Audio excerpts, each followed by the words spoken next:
Turėtų būti erdvesnis, tai dar truputį per tankus yra. Per dar po kokius 200 metų dar didesnės erdvės turėtų atsirasti. Tankesnių, jaunesnių, mozaika. Ta prasme, kad tokių labai storų nėra čia. Tokių medžių, vienas citas tik tai toks. Taip ir turi būti, sakykime, tie stori medžiai negali vienas šalia kito augti. Tai turi būti per atstumus stori medžiai, tada į tarpus daug smulkių priaugia. Vėl storas, tai pūnantis storas, tai supuvęs jau, sakykime, ir erdvės turi susiformuoti irgi nemažas.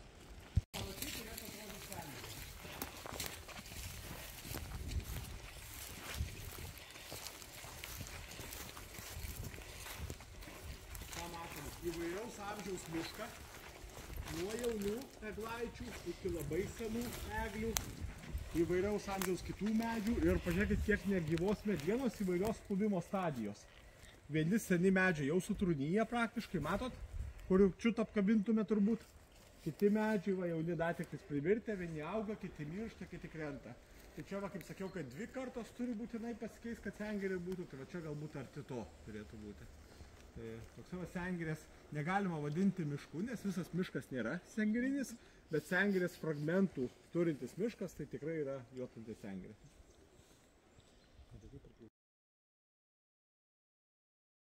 3 jaunikliai būna, 2-3 jaunikliai vadoj ir 2 suaugę, tai gali būti iki 5 sakalų čia vais dabar.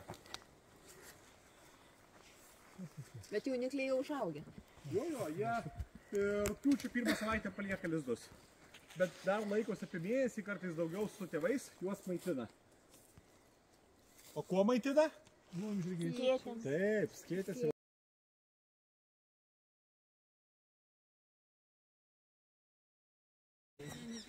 Greitėje. Kaip nerima tai? O koks greitis įdomu jau?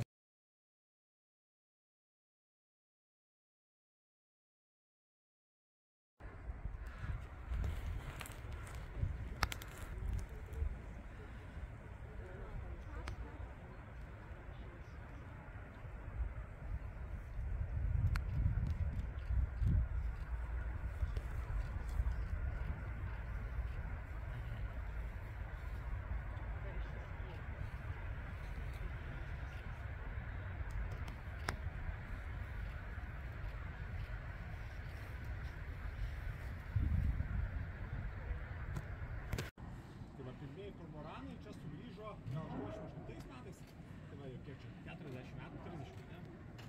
35 metų. Ir pirmieji čia įsikūrė Juodkrantės kolonijoje ir labai sparčiai pradėjo jų daugėti.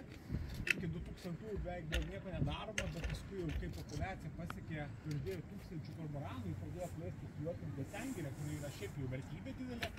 Savaime tai buvo nuspręsta kažką daryti, nes prieš pačius paukščius niekas kaip ir nebuvo nusiteikę, bet norėsiu išsaugoti sengirę. Kormoranam nėra labai svarbu, ar sengirė gali ir sausam medyje turėti.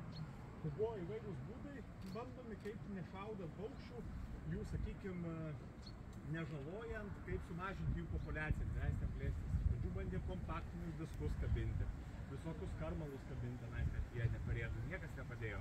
Tai paskui pagalvojo tokį naują metodą visai, niekur to liktais niekas nėra bandę, tai iki šiol jį ir daro, tai balandžio pradžioje, kai būna jau kormoranai sudėję kiaušinius ir būna pirmos šaltos labai naktys, minusinės, tada šaudo čionais fejerverkus. Šaudo fejerverkus naktį būtent vakartojo daly, kol kormoranai visi išskrenda iš čia ir neleidžia jiems sugrįžti per naktį. Tai reiškia, kad apšaldo jų kiaušinius. Kiaušiniai žūsta, kormoranai grįžta ryte, galvoja, kad viskas gerai, toliau peri, bet veltui praleidžia visą sezoną. Jau tik tais, sakykim, kai jau kitų paukščių įsirita kiaušiniai, jie žiūri, kad niekas iš jų nebeįsirita. Ir taip, sakykim, kormoranai veltui praleidžia visą sezoną ir populiacija po to sumažėja po truputį, bet paukščių pačių nežudo. Nes, sakykim, kiaušinio embrioną šaudo. Tai va, ir tą kiekvienais metais daro. Balandžio pradžioje pasirenka šalčiausią naktį, kai būna sudėti kiaušiniai, šaudo toje pusėje sengirė pusėje fejerverkus, kad atšaltų ir kad ten paukščiai daugiau nesikeitų, tai jos pervėjo truputį iš tą pusę, čia daugiau kuriasi, o ten atšalo visus dėtis ir jie